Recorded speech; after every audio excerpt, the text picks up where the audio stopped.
tiedän ihan tasan tarkkaan, mitä sä oot puuannut.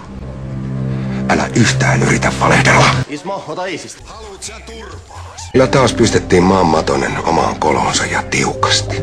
Mä en oo saanut lyödä sua. Ossi, päästä Ismo! Ai!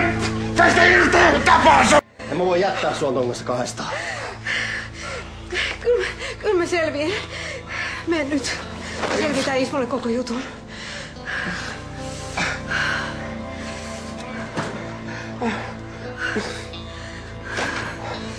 Sinä ja Ossi olette käsittänyt väärin.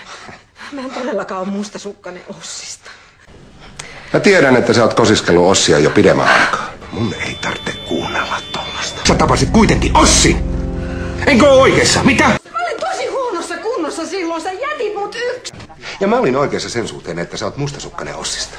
Ja mä oon tässä vähän miettinyt. Intiimissä konttorissa vähän puuhastella. Kysy multa ensiksi, ennen kuin seuraavan kerran meet kuuluttamaan meidän asioita koko maailmaan. Mä kuulin, että sä oot pettänyt mua. Lopeta. Mä olin Rikun ja Annikan takia. Ossi todellakin lohdutti mua. Sillä välin, kun sä olit jossain pelaamassa mun rahojani. Sinne meni. Ja vielä pesäpallo mailalla.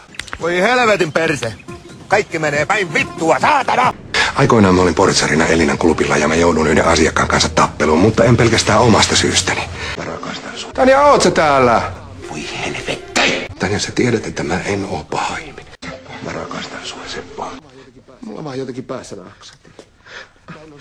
Mä en oo saanut lyödä sua. Anna, mä katon sitä. Voit sä antaa mulle anteeksi? Voitko? Tää ei tuu toistamaan. Mä lupaan sen. Mene pois mun kodista. Tyttö, nyt hiljaa. Sinne meni Osteri Ossi, joka naisen lossi. Kyllä sä oot melkoinen sonne.